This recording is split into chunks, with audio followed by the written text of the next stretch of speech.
Halo, assalamualaikum warahmatullahi wabarakatuh. Apa kabar anak-anakku sekalian?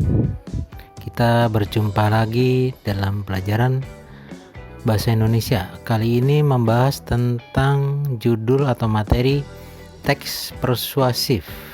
Nah, teks persuasif ini pernah kalian dapatkan sewaktu kelas 7. Mungkin masih ingat ya. Baik, kita mulai pelajaran tersebut. Oke, yang kita akan pelajari itu materinya ada 4. Yang pertama adalah pengertian dari teks persuasif itu sendiri, kemudian tujuan, nomor 3 ciri-ciri, dan struktur. Next, sekarang adalah pengertian dari teks persuasi. Nah, ini Bapak garis bawahi saja ya. Teks persuasi itu merupakan teks yang berisi ajakan atau larangan. Bisa juga teks persuasi itu bersifat membujuk secara halus supaya menjadi yakin. Atau juga teks persuasi adalah teks yang berisi saran kepada orang lain. Jadi itu adalah bagian dari teks persuasi. Intinya adalah ajakan. Oke, next. Sekarang tujuan teks persuasi. Tujuan teks persuasi itu ada berbagai berbagai pandangan. Yang pertama, teks persuasi itu tujuannya adalah untuk membujuk, untuk merayu, untuk mempengaruhi orang lain agar mengikuti apa yang diinginkan oleh penulis. Jadi sifatnya itu adalah dia membujuk, merayu, serta mempengaruhi agar orang lain mengikuti apa yang diinginkan oleh penulis. Ya, biasanya kalau si pembaca itu terbujuk atau tertarik dengan bahasan teks persuasif tersebut.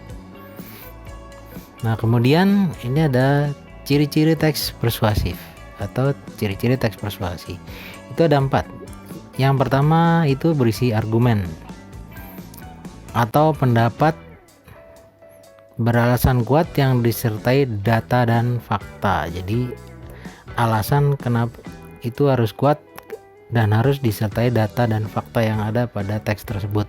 Kemudian yang kedua adalah menggunakan kata ajakan seperti mari, ayo, lakukanlah, atau kata yang berpartikel lah. Kemudian yang ketiga berusaha meyakinkan untuk melakukan atau mempercayai yang ditulis oleh penulis. Kemudian yang keempat adalah menghindari konflik agar kepercayaan pembaca tidak hilang. Jadi yang nomor 4 ini sangat penting karena usahakan dalam membuat teks persuasi itu menghindari konflik ya. Jangan mengargumen satu pendapat ini benar atau si A misalnya pendapat A salah atau pendapat B yang salah. Jadi usahakan kita netral di situ. Nah, makanya karena sebagian itu kita harus mempercayai atau harus membuat percaya oleh pembaca. Jadi usahakan pokoknya hindari konflik dalam berbahasa teks persuasi tersebut. Nah, kemudian struktur teks persuasi ada 4 juga. Yang pertama adalah pengenalan isu. Pengenalan isu adalah penyampaian masalah yang menjadi dasar suatu tulisan teks persuasi. Kemudian yang kedua rangkuman argumen. Itu adalah sejumlah pendapat penulis terkait isu yang akan diangkat. Yang ketiga ada pernyataan ajakan. Inti dari teks persuasi yang berisi dorongan kepada pembaca untuk melakukan sesuatu itu arti dari pernyataan ajakan.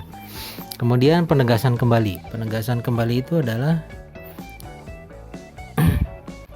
pernyataan yang dibuat atas pernyataan sebelumnya dari suatu teks persuasi. Jadi itu ya.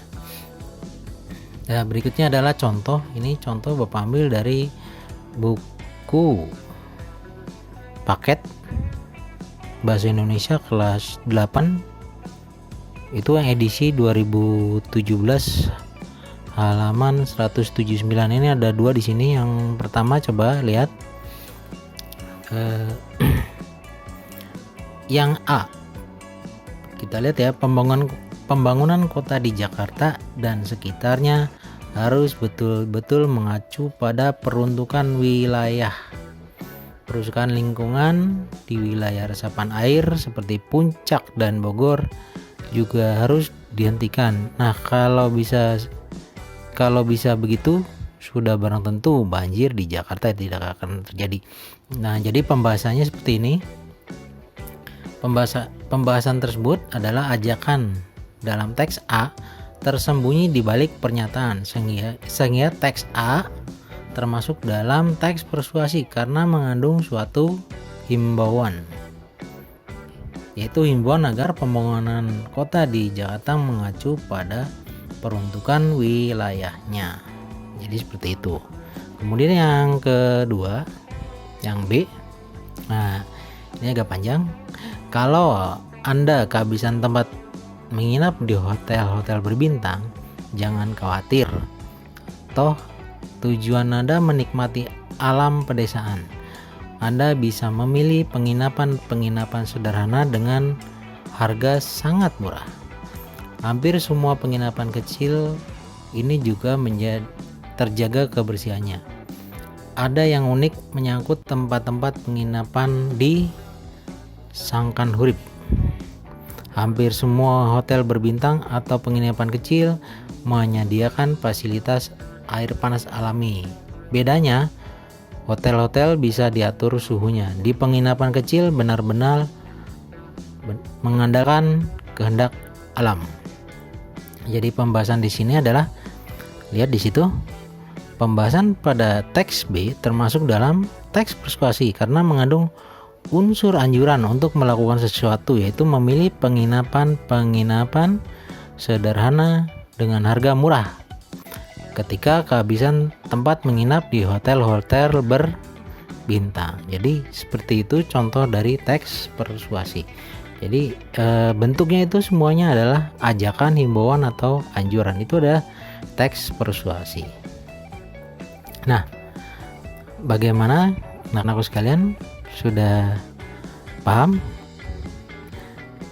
Ya, kalau sudah paham, semoga menjadi ilmu bagi kalian. Dan jangan lupa, sebelum Bapak mengakhiri materi tersebut,